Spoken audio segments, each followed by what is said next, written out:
নমস্কার, সবাই কেমন আছো? আশা করি সবাই খুব ভালো আছে। জীবনে বেঁচে থাকতে গেলে আমাদেরকে তো ভালো থাকতেই হবে।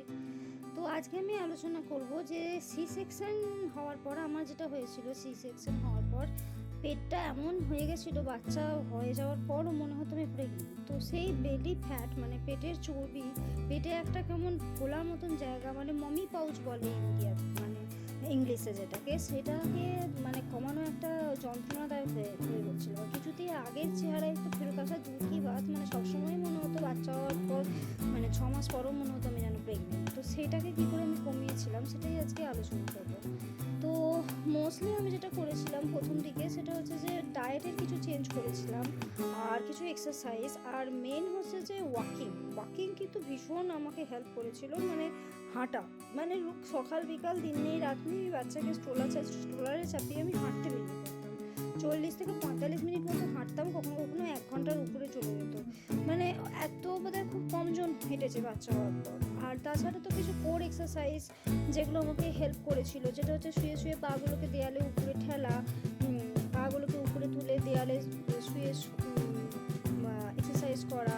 আর তাছাড়া এমনি কোর এক্সারসাইজ যেগুলো, সেইগুলো ভীষণ হেল্প করেছিল। আর বেলি বাইন্ডার আর ভাজা বলে একটা জিনিস আছে, আমাজনে সার্চ করলে পাওয়া যাবে, সেই দুটো বেলি বাইন্ডার ইউজ করেছিলাম আর ভাজা খেয়েছিলাম। তো এই দুটো আমাকে আমার মনে হয় যেটা আমার বেলি ফ্যাট কমাতে ভীষণ সাহায্য করেছিল। আর তাছাড়া হাই প্রোটিন ফুড যেমন মাছ এবং মাংস বেশি, সবজি তার সঙ্গে, আর ভীষণ অল্প ভাত।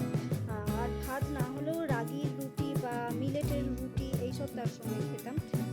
তো সেইগুলো আমাকে ভীষণ হেল্প করেছিল। আর হচ্ছে যে গরম চা, মানে হেলদি ট্রিট যেগুলো আর কি, মানে সেইগুলো, আর কিছু না হলে গরম জল সারাদিনে 3-4 বার করে খাওয়া, সেটা হেল্প করেছিল। আর বেলিটাকে ম্যাসাজ করা অয়েল দিয়ে, তো বিভিন্ন বেলি বাটার বা অয়েল পাওয়া যায়, সেগুলো ওই ইনসিশনের জায়গাটা, সেগুলো মাসাজ করতাম, সেগুলো আমার মনে হয় আমাকে ভীষণ হেল্প করেছিল। তো পরে আমি কী কী এক্সারসাইজ করেছিলাম সেই নিয়ে আলাদা ভিডিও বানাবো, বাস core exercise, strength training exercise তোমরা তো ইউটিউব সার্চ করলেই পাবে। সেগুলো দেখে দেখে, যদি যন্ত্রপাতি নাও থাকে ঘরেতে, দুটো বোতল হাতে নিয়ে সেগুলো তো করতেই পারো।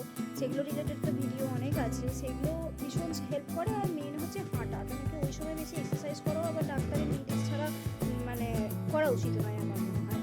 তো সেই কারণে আমার মনে হয় এগুলোই আমাকে হেল্প করেছিল। আর এই সম্পর্কে আরও কিছু জানার থাকলে আমাকে মেসেজ করো, আমি রিপ্লাই দেবো। তো thank you for watching this. আশা করি সবাই ভালো থাকবে। ধন্যবাদ। Bye by.